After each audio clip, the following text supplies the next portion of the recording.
Vamos lá. Vamos lá, gente. Primeira coisa, gente, eu quero dizer para vocês que é um prazer imenso comecei esse curso com vocês. Educação para mim é isso, é olho no olho, né? O vídeo a gente tenta até fazer alguma coisa, tenta trocar uma ideia, tenta atingir o estudante, mas a gente sabe que numa tela de vídeo é muito diferente, né, gente? Você não olha no olho da pessoa, você não consegue entender se a pessoa está ali te ouvindo ou não, né? Gente, nós trabalhamos desde o início do ano juntos. Ou bem ou mal, estamos juntos desde o início do ano. Eu trabalhei com vocês 4 temas desde o início do ano. Entretanto, aqui eu vou fazer um pequeno rescaldo dos 3 principais, os 3 primeiros. Qual foi a minha primeira ideia quando eu peguei a sala de vocês? Meu aluno tem que ter uma base de história. Ele tem que saber o que é história, o que a história estuda. A história estuda o ser humano no tempo. A história estuda aquilo que é a vivência humana. Você pode estudar qualquer coisa no mundo, coisas simples, coisas complexas. O que a história estuda? A história estuda o ser humano, a sua ação no tempo. Vocês sabem que a espécie humana existe mais ou menos há 3 milhões de anos atrás, segundo a arqueologia. Os primeiros seres que se parecem conosco, segundo a arqueologia, a ciência, eles teriam surgido na África. Isso há 3 milhões de anos atrás. É claro que aqui o professor Edivan respeita todas as concepções religiosas. A gente sabe que a religião explica de uma outra maneira, a gente respeita muito. Só que aqui eu não falo como religioso, aqui eu falo como uma pessoa da ciência. Então, qual foi o meu primeiro objetivo? Trazer para vocês aí algumas reflexões do que é história. E aí eu expliquei para vocês, gente, por que nós estudamos história? Por que durante vários anos entra uma pessoa numa sala de aula dando aula de história? Percebam que tem história no 5º, no 6º, no 7º, no 8º, no 1º, no 2º, no 3º. Se você pegar toda a vida escolar de uma pessoa, ela vai estudar história. Então, por que nós estudamos história? Primeiro motivo, para entender que nós fazemos parte da história. Nós fazemos parte da história e nós podemos mudar a história. Então, o primeiro motivo é esse: você estuda história para você entender que você faz parte da história e que você pode mudar a história. Segundo motivo que eu acho que é interessante, o ser humano ele faz escolhas todos os dias. Todos os dias, quando você escolhe entrar por essa porta, prestar atenção no professor ou não, você está fazendo uma escolha na vida. E você está escrevendo sua história. E nós estamos acostumados a acreditar que a história era só feita por grandes homens, Napoleão Bonaparte, Jesus Cristo, Martin Luther King. Não, a história é feita por pessoas como a gente. Nós estudamos história por um segundo motivo, senhores. Quando você estuda 3 milhões de anos de história, isso é uma lição imensa. Como que é seu nome, meu jovem? Mike, tem uma tomada ali do outro lado. Se eu falar, Mike, vai lá e enfia o dedo na tomada, você vai enfiar o dedo na tomada? Não. Por que você não vai enfiar o dedo na tomada? Vai tomar choque. Você sabe que você vai tomar um choque, você vai cair sentado, não é isso? Ele precisa tomar um choque para ele saber que as pessoas tomam choque? Não. A experiência. Eu não preciso colocar minha mão no fogo para saber que vai queimar, porque a experiência de outras pessoas me diz, se você colocar a mão no fogo, você vai queimar a sua mão. Então nós estudamos história principalmente também para a gente evitar erros que outros povos cometeram. Por exemplo, gente, nós que somos pretos, nós queremos que um sistema escravocrata volte? Nós queremos que um Hitler chegue ao poder e comece a queimar pessoas em campos de concentração? Então você estuda história para quê? Para evitar os erros do passado. Então percebam, por isso nós estudamos história. Existem 3 tipos de história, eu já expliquei para vocês. O mais antigo de todos é a história ficção, é aquela história de brincadeira, é o cinema, é o teatro, não é isso? É a letra da música. Para que serve essa história ficção?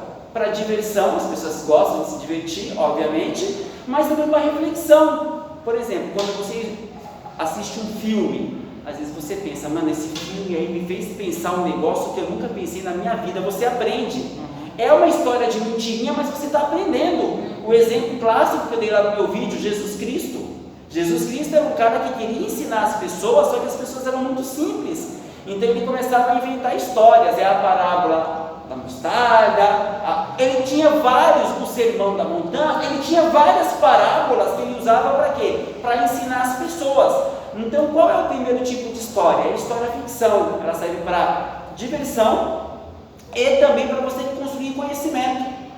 Um outro tipo de história que eu gosto muito é a história vivida. É aquela história que conta a vida das pessoas, de uma escola, de um time de futebol. Tem um tipo de livro que eu gosto muito, que é um livro chamado biografia. É um estilo de livro. O que é a biografia? Conta a história de alguém ou de alguma coisa. Por exemplo, que time que você torce? São Paulo. A biografia do São Paulo. É um livro que vai contar a história do São Paulo. A biografia do Mário Rangel. Quem foi Mário Rangel? Não é isso? A biografia do seu pai, da sua mãe. A história vivida, ela é importante por quê? Porque ela traz a nossa identidade. Vocês sabem, gente, que uma pessoa é como se fosse uma árvore. Qual que é a parte que sustenta uma árvore de pé, mesmo na chuva? Qual é a parte?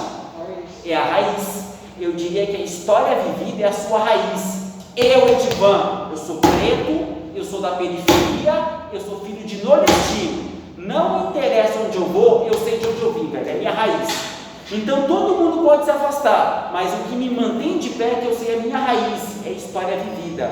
Um povo que sabe a sua raiz é um povo que não se deixa enganar tão fácil, né? Então, história ficção, história vivida, e aí tem aquela história oficial que é dos livros, né? Que eu falo tanto, é história conhecimento, é aquela que os historiadores fazem.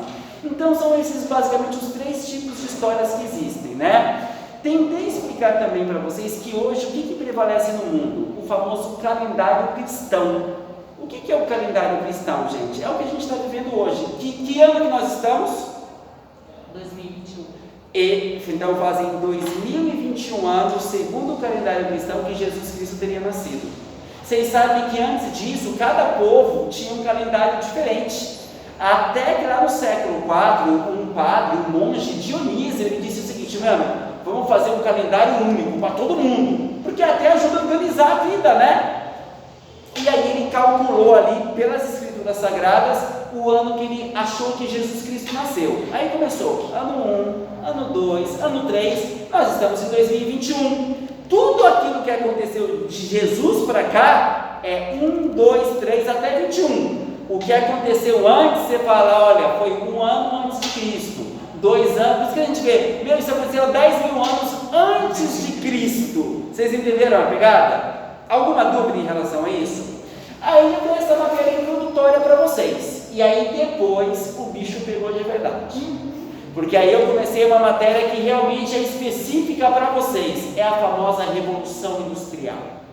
O que eu expliquei para vocês? Que a Revolução Industrial foi uma grande mudança. Uma revolução é sempre uma grande mudança, mas o que a Revolução Industrial ela mudou? A maneira como as pessoas produzem tudo.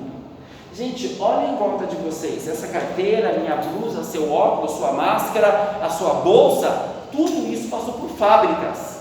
Meus amigos, nós somos 8 bilhões de pessoas no mundo. Se não fossem as fábricas modernas, nós não teríamos, você ia no shopping encontrar o celular que você quer, você ia encontrar a camiseta que você quer, o preço que você quer, o preço que você quer nem tanto, né? Mas a marca que você quer, né? Você ia encontrar.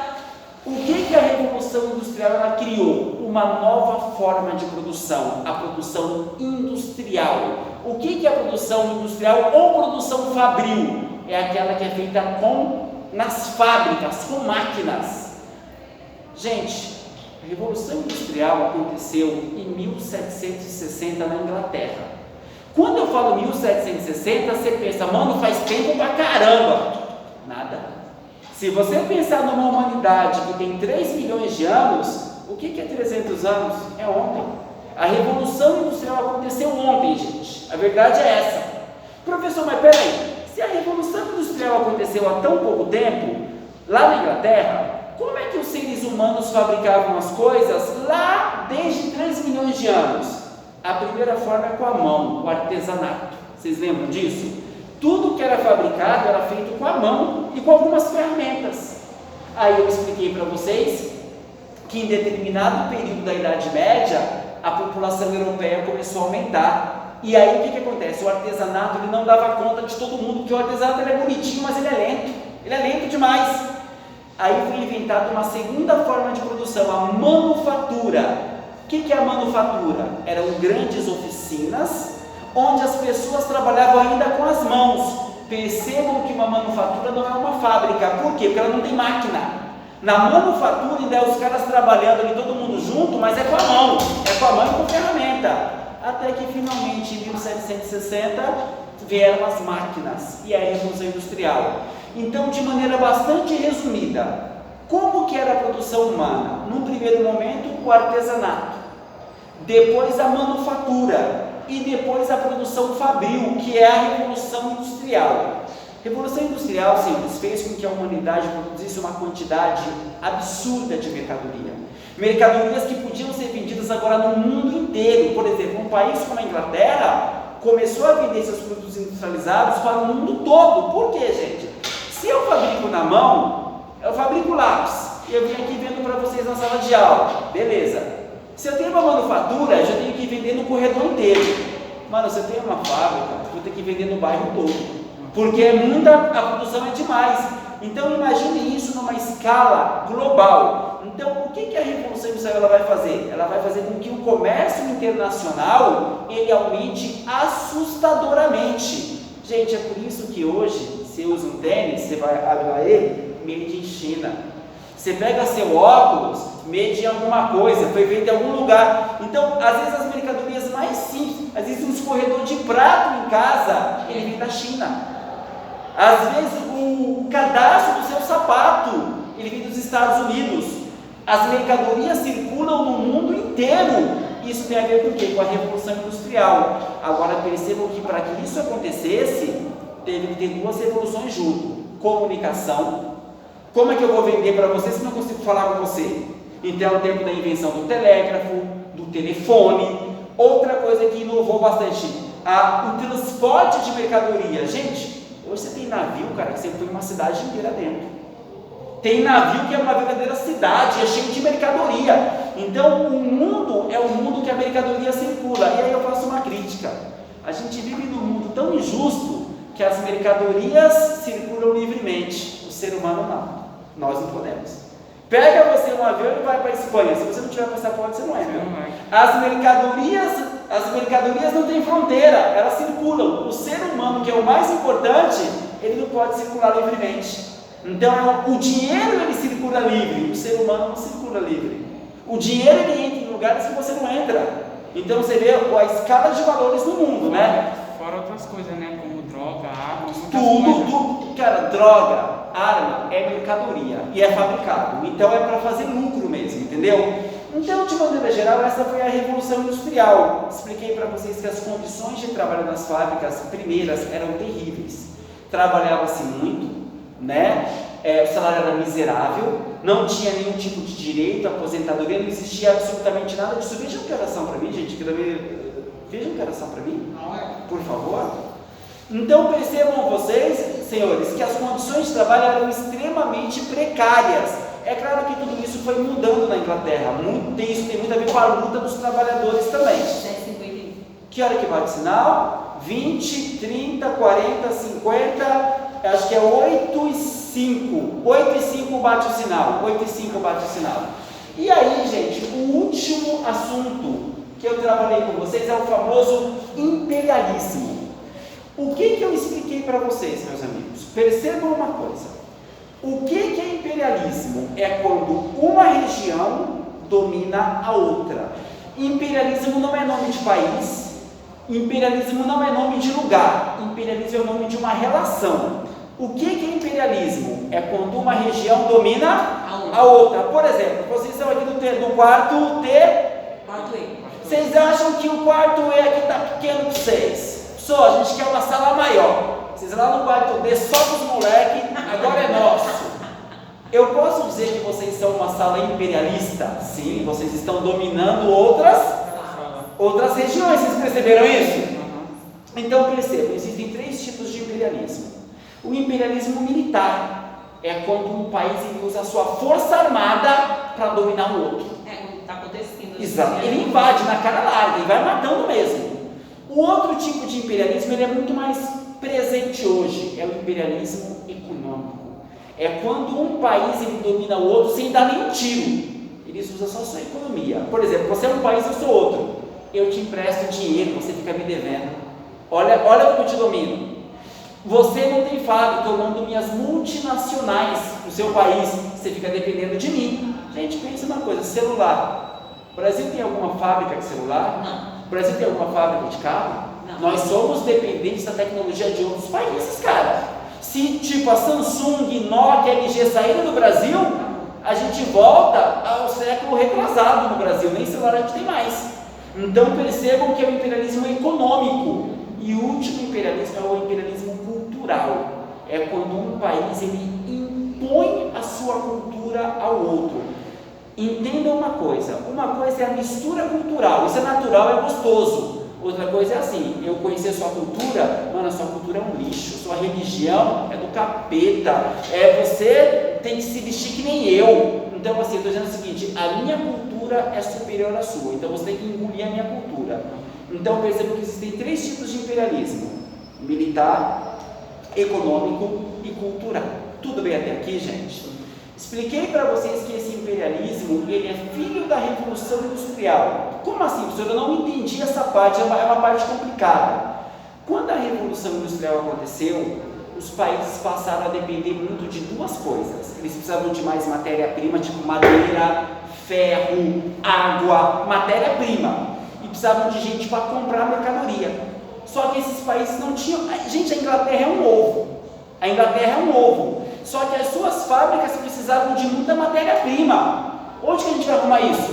Vamos dominar outra região. Eu preciso que pessoas comprem a minha mercadoria. Vamos dominar outra região, vamos forçar a comprar a minha mercadoria.